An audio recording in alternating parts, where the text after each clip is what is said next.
FOMO secretly killing your business? Is our obsession with trying to keep up with what everyone else is doing and trying to look successful on social media by just trying to get likes and follows, is it distracting us from what is actually important in our business and what will actually make us money? That is the topic of today's podcast. And I've got a few areas which I believe that your time would be better spent than just trying to find a bit of love on the socials. Hi, I'm Deborah, and this is the Flowery Folk Podcast, your fortnightly bloom boost for florists, floral designers, and flower lovers who want to thrive creatively and build flourishing businesses. With over 20 years industry experience, I'm here to share practical tips, creative insights, and inspiring stories from our incredible flower community. Let's shape a flower business that's as successful as it is stunning. We've all been guilty of getting on our social media in an attempt to maybe get more followers or get more likes. We spend probably way too much time stuffing around trying to create the most awesome video that we possibly can and trying to follow what viral trends other people are doing. But is it actually turning to money in our business? All of those hours, and come on, let's be honest, sometimes it does take hours over the course of a week to produce several videos or to edit however many photos so that they look beautiful. That time that we have spent doing that, would that have been better spent actually looking closely at the systems and processes within our business and optimizing those so that they will make it easier to run our business, that it might make it easier for our customers to find us and make our customers want to give us money and generate more income within our business? I've got 3 key areas that I believe you should be spending your time rather than on the social media platforms. The first area I think you should be spending your time, let's say an hour a week, is on your website.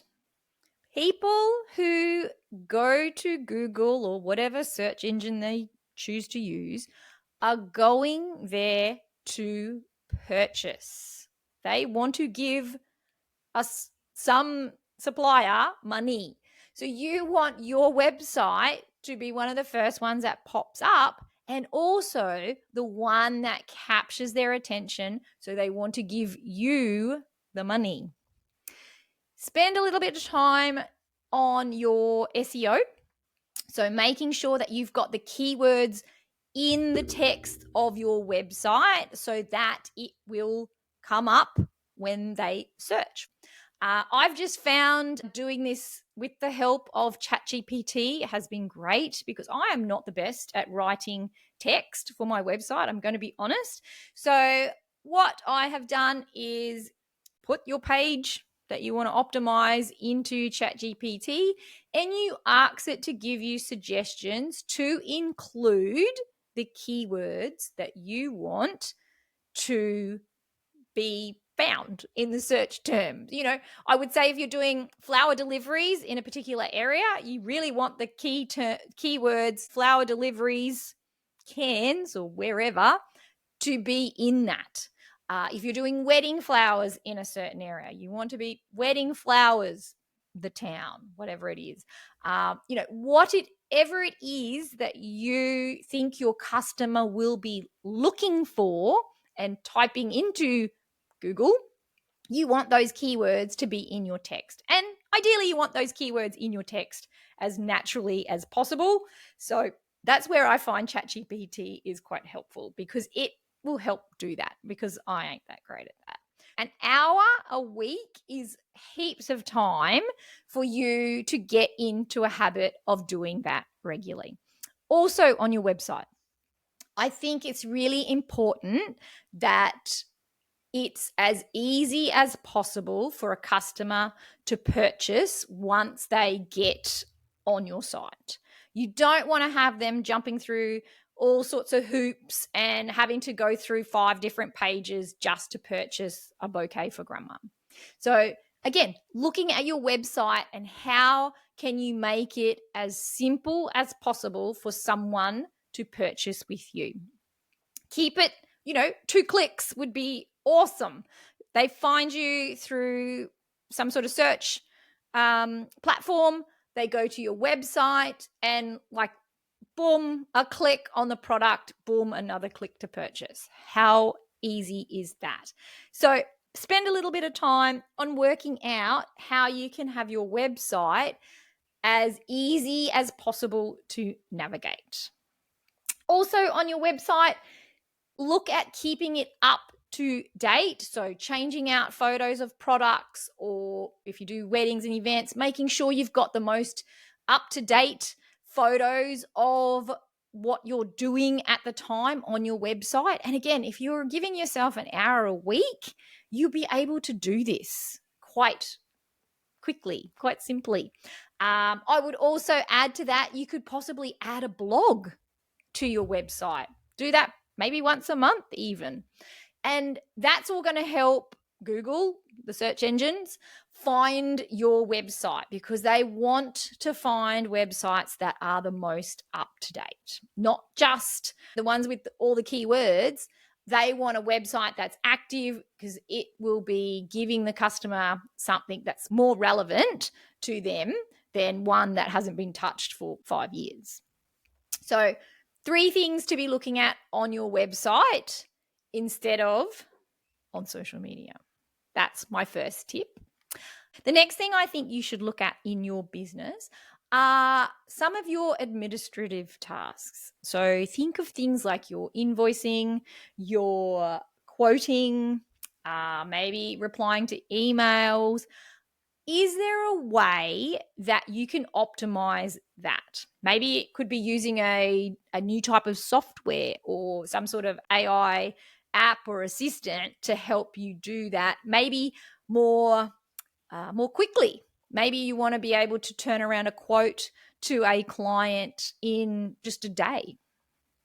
Maybe you need to get your invoicing out every day rather than once a week, because the quicker the invoice goes out, the quicker the money comes back in.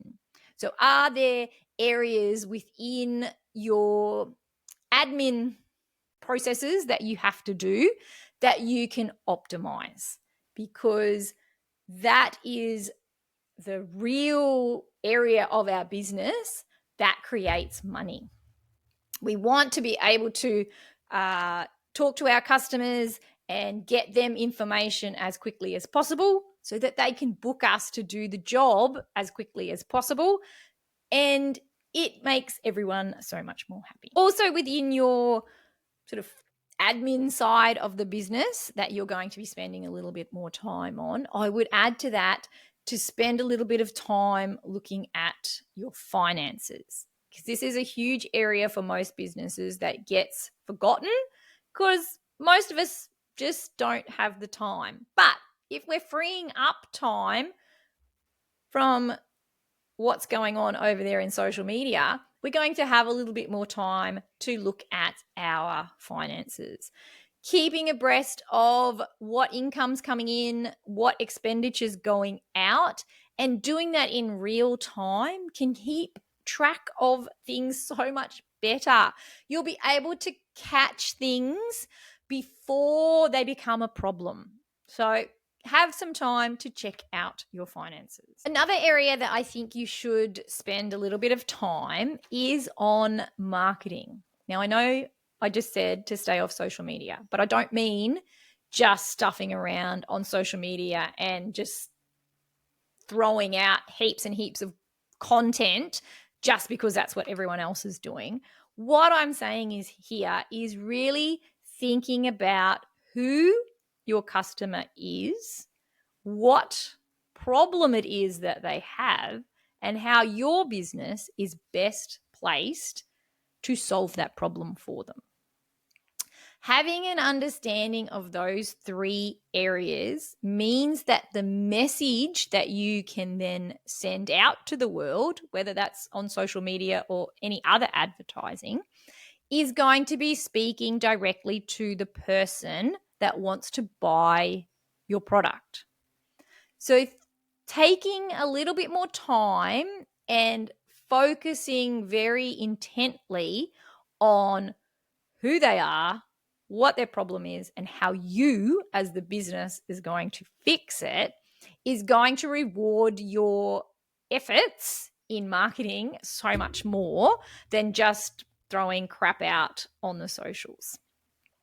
Also, within your marketing, it can be so much more than just social media. Again, over time, we've been sucked into this belief that this is the only way that we can talk to our customers, but it's not.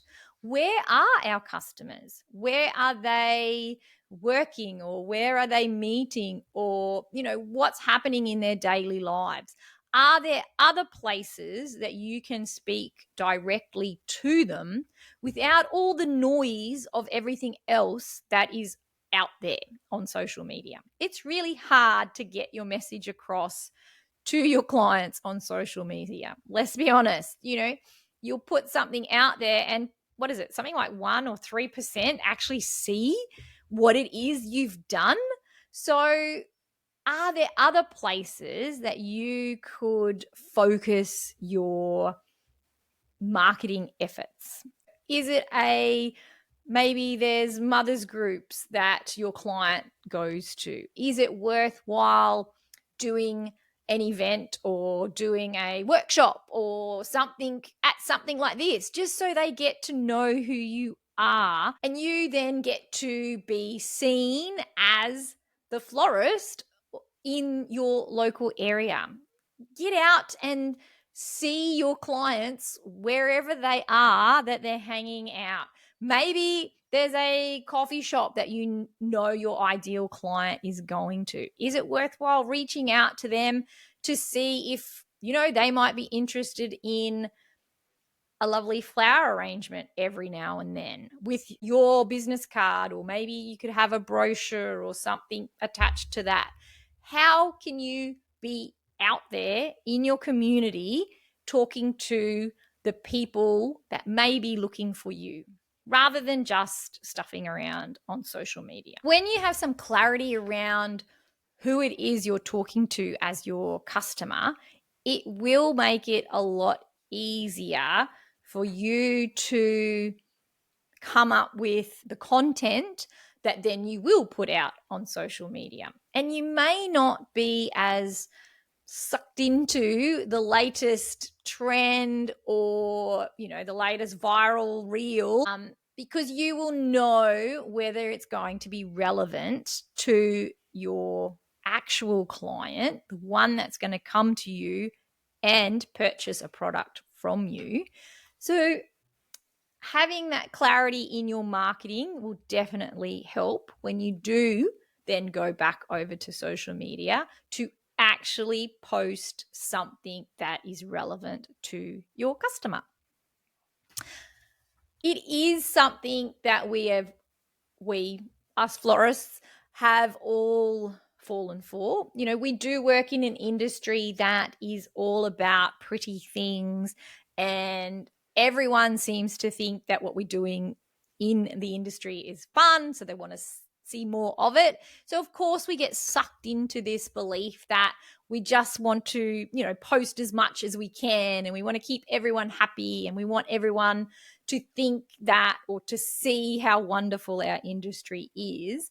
And the more of that content that gets out there, I think, because each florist is seeing what other florists are doing, we all sort of start thinking that this is how we have to promote our business, and we have to be spending all this time showing people how wonderful what we do is. And yes, partly that is true, but we don't need to spend as much time chasing the likes, chasing the follows.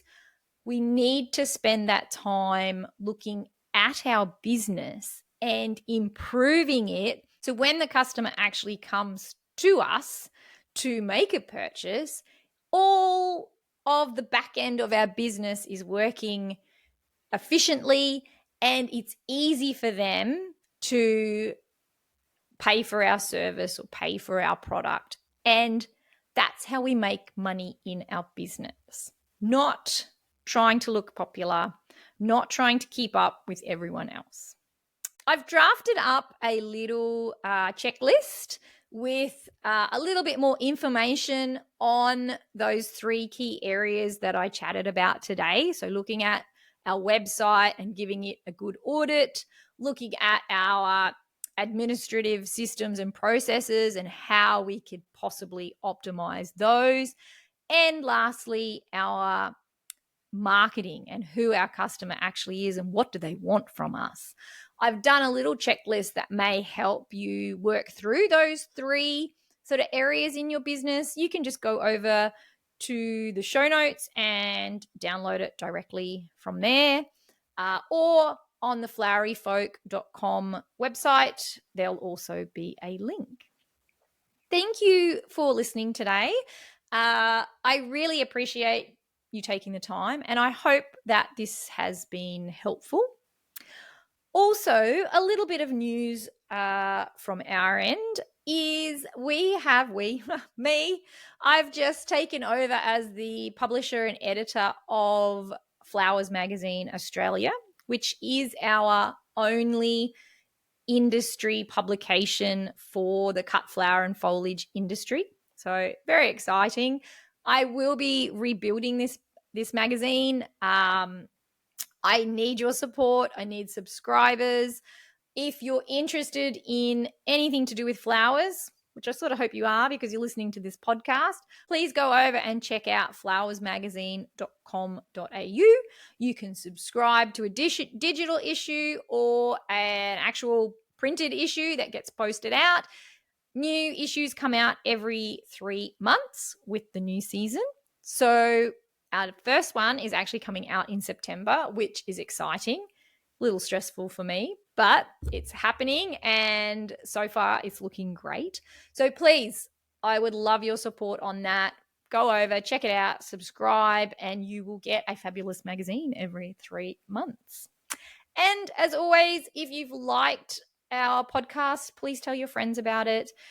Please subscribe, follow along, whatever it is on the platform that you're listening to. I would appreciate that. And thank you very much for listening. See ya.